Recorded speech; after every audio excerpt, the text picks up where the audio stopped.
आज से 10 साल पहले मुंबई के पास विश्व का सबसे कामयाब कप्तान था। Of captaincy. Champions of the 2003 World Cup. Australia have won the World Cup of 2007. 16 Test match wins in a row. Go here and settle get away. Ricky Ponning's not impressed. Found foul. परंतु मुंबई अभी भी एक trophy के लिए तरस रही थी। विश्व के सबसे बेहतरीन खिलाड़ियों से सुसज्जित मुंबई के खाते में अभी भी आईपीएल का एक भी ताज नहीं था। परंतु मुंबई के पास एक ऐसा कप्तान जरूर था जिसने अपने वतन को अंतर्राष्ट्रीय प्रारूप में लगातार 2 बार विश्व विजेता बनाया था।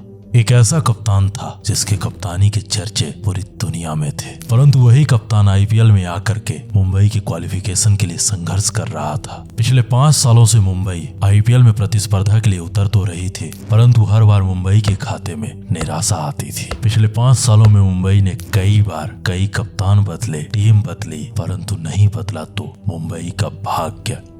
नमस्कार, आप देख रहे हैं द डॉक्यूमेंट्री का special episode the rise of captain Rohit Sharma.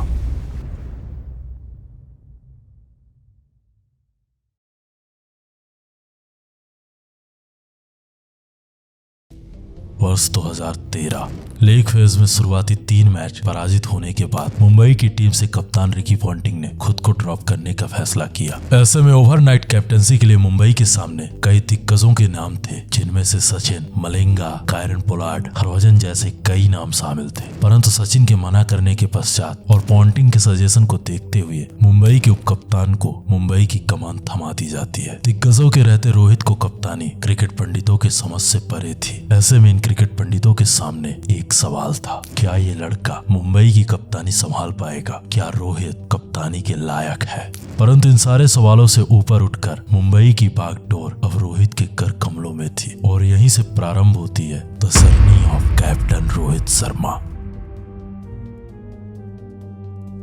Rohit ने अपने कप्तानी के पहले मैच में डिफेंडिंग चैंपियन केकेआर को पराजित कर, फिर आरसीबी, फिर किंग्स 11 पंजाब को पराजित कर अस्त हो चुकी मुंबई की उम्मीदों को एक बार फिर से उदय होने का मौका दिया। सीजन के शुरुआत में जो टीम एक जीत के लिए संघर्ष कर रही थी, और वही टीम कप्तान रोहित की कप्तानी में आईपीएल की इस प्रतियोगिता में पलटवार कर चुकी थी। कप्तान रोहित की कप्तानी में मुंबई लीग फेज के 10 में से 8 मैच जीतकर पॉइंट्स टेबल में टॉप 2 में बरकरार रखती है। जो टीम रोहित की कप्तानी से पहले टेबल में नीचे से टॉप कर रही थी, वही टीम इस प्रतियोगिता के लीग मैच खत्म होते होते ऊपर से दूसरे नंबर पर थी।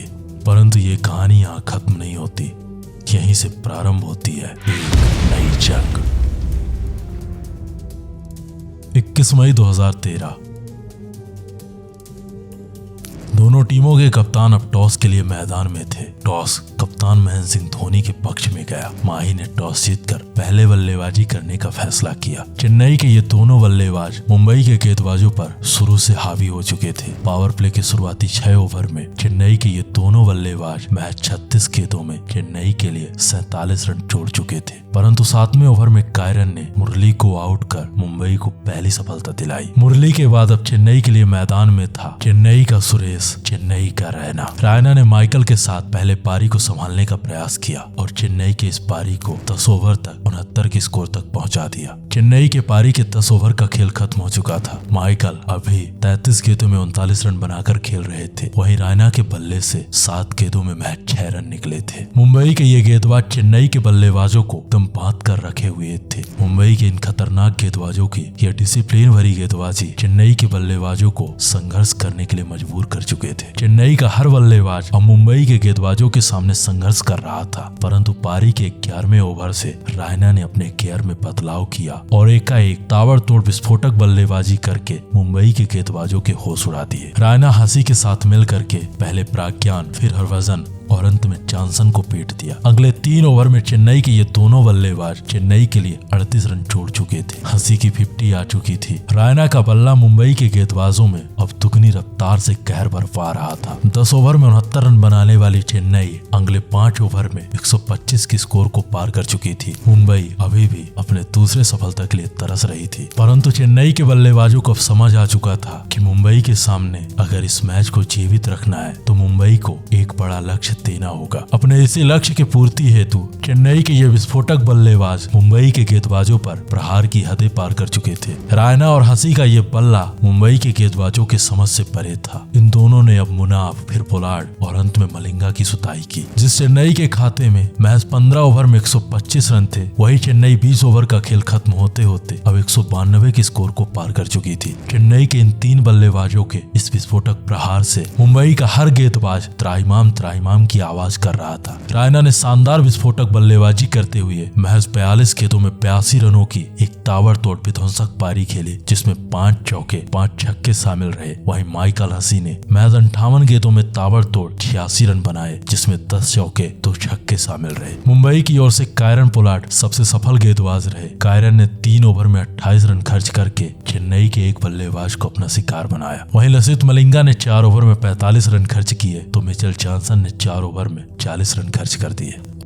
अब मुंबई के बल्लेबाजों के सामने 120 गेंदों में 192 रनों की एक चुनौती थी। इस चुनौती को पार करने के लिए मुंबई को शुरुआत से विस्फोटक बल्लेबाजी करने की आवश्यकता थी। ऐसे में मुंबई को उम्मीद थी अपने ओपनर ड्वेन स्मिथ और आदित्य तारे से। इस लक्ष्य का पीछा करने उतरी मुंबई को पहला झटका तब लग जाता है जब एल्वी मॉर्कल ने आदित्य के तारों को गर्दिश में डाल दिया। परंतु पावर प्ले के 5वें ओवर में ड्वेन स्मिथ ने एक बार फिर से चेन्नई पर पलटवार किया और मोहित शर्मा को बैक टू बैक 2 बड़े शॉट खेल करके पावर प्ले के आखिरी ओवर में एल्वी मॉर्कल को 3 चौके लगाकर पावर प्ले का अंत किया। मुंबई पावर प्ले में 1 विकेट खोने के बाद 56 के स्कोर को पार कर चुकी थी। मुंबई को वैसी ओपनिंग मिल चुकी थी जिस ओपनिंग की आवश्यकता मुंबई को थी। ड्वेन का बल्ला मुंबई के लिए विस्फोटक अंदाज में रन उगल रहा था। वहीं दूसरे छोर से मुंबई का कोई दूसरा बल्लेबाज एक बड़ी पारी खेलने के लिए तैयार नहीं था। ड्वेन का बल्ला 7वां ओवर फेंकने आए क्रिस मॉरिस को बैक टू बैक 2 छक्के जड़ दिया। मुंबई के लिए विस्फोटक बल्लेबाजी कर रहा ड्वेन का यह बल्ला चेन्नई के हर गेंदबाज का संहार कर रहा था। परंतु ऐसे में माही की एक चाल और माही के इस चाल में ड्वेन पर कमाल कर गई। चेन्नई की ओर से 9वें ओवर में जडेजा ने पलटवार किया और विध्वंसक बल्लेबाजी कर रहे ड्वेन को अपना शिकार बनाकर चेन्नई के लिए एक राहत की सांस दी। अब 10 ओवर का खेल खत्म हो चुका था। मुंबई 2 विकेट खो करके 92 के स्कोर को पार कर चुकी थी। आस्किंग रन रेट और करंट रन रेट लगभग बराबर था। अब अगले 60 गेंदों का खेल बाकी था और यहाँ से फाइनल का सफर तय करने के लिए मुंबई के पास अगली 60 गेंदों में 101 रनों की जरूरत थी। 10 ओवर तक का खेल पूरी तरह मुंबई के पक्ष में गया, परंतु 11वें ओवर से चेन्नई के गेंदबाजों ने पलटवार करना प्रारंभ कर दिया। चेन्नई के गेंदबाजों ने सबसे पहले